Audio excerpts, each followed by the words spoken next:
Madame, monsieur, bonjour. Soyez les bienvenus. Mardi Gras, aujourd'hui célébrer une fête, célébrer la veille du mercredi des cendres, pendant lequel donc les chrétiens catholiques sont invités à faire pénitence, jeûner et manger maigre.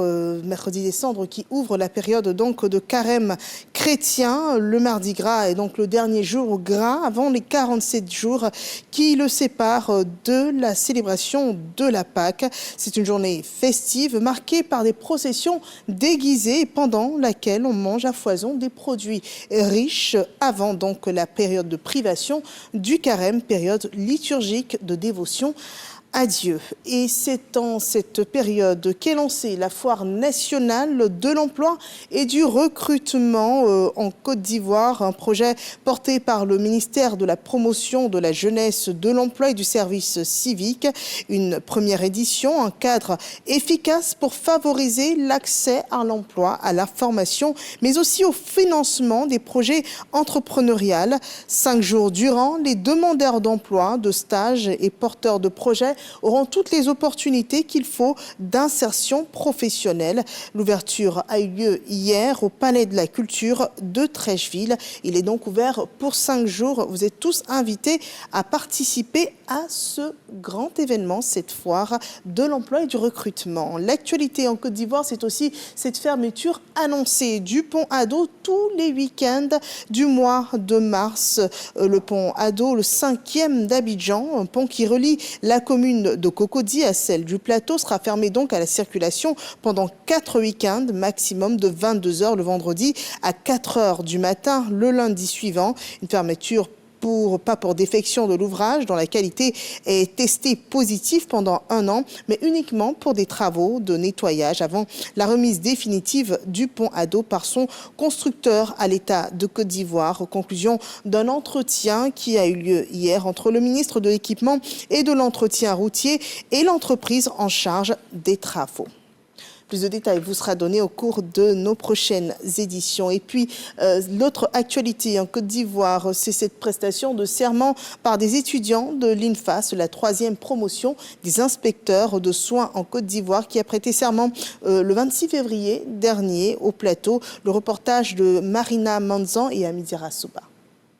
Un moment solennel marqué par l'engagement ferme et le respect des normes pour garantir une meilleure qualité des soins dans les établissements sanitaires en Côte d'Ivoire. Telles sont les valeurs que prône la 3e promotion des inspecteurs de soins lors de leur prestation de serment. Pour nous, cette prestation incarne les valeurs que nous devons développer lors de l'accomplissement de nos missions. Il s'agit pour nous de veiller à ce que toutes les structures sanitaires de la Côte d'Ivoire, avec ses agents de santé, prodigue à la population des soins qui respectent les normes, des soins qui vont satisfaire la population. Le représentant de la directrice de l'INFAS partage son optimisme de voir l'amélioration de la qualité des soins dans les centres de santé par les nouveaux inspecteurs de santé. Nous félicitons nos impétrants qui viennent de finir leur carrière à travers donc ce serment. Nous attendions d'eux des agents très assermentés qui feront donc plaisir à l'Institut eu égard à leur mission qui est donc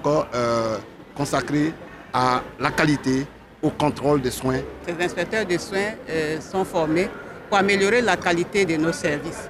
Et en pareille circonstance, on leur donne des conseils, notamment la probité, l'intégrité, l'humanisme et puis surtout le respect des normes en matière de prestations de santé. Et aussi, nous leur souhaitons un bon vent dans leur nouvelle carrière. Cette prestation de serment marque ici une étape pour ces nouveaux inspecteurs de soins, désormais investis d'une mission cruciale pour la santé publique en Côte d'Ivoire. Hors de nos frontières, l'actualité au Gabon, où le général Brice Clotaire Oligui Nguema a officiellement annoncé sa candidature à l'élection présidentielle du 12 avril prochain. Le général Oligui Nguema dirige la transition, on le rappelle, depuis la chute d'Ali Bongo en août 2023.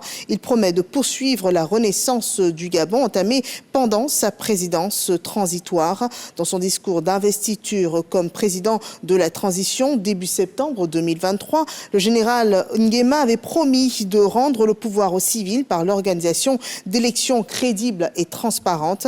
Et un nouveau code électoral adopté dans la nuit du 20 au 21 janvier 2025 dispose que les militaires et magistrats désireux de faire acte de candidature doivent au préalable prendre une mise en disponibilité avant cette échéance.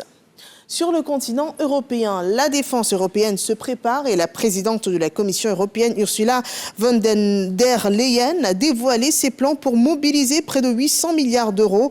Un plan baptisé « Réarmer l'Europe » aura la capacité de mobiliser près de 800 milliards d'euros en dépenses d'armement pour une Europe sûre et résiliente, dont 150 milliards de prêts seront à disposition des 27 pays membres de l'Union européenne. La présidente de la Commission européenne propose également un assouplissement des règles budgétaires pour favoriser des investissements dans la défense sans déclencher la procédure de déficit excessif. Et ce plan va permettre également de fournir une aide immédiate à l'Ukraine. La Ligue arabe se réunit ce mardi au Caire contre le projet du Moyen-Orient de Trump. Un sommet qui s'ouvre donc en Égypte, un sommet d'urgence consistant à proposer un plan de paix et de reconstruction de Gaza alternatif à celui de l'administration Trump. La proposition des pays arabes se fait en 3 étapes et est principalement portée par l'Égypte. Plus de précisions vous sera apportée dans nos prochaines éditions. Merci de nous avoir suivis. Je vous retrouve à 13h pour le journal.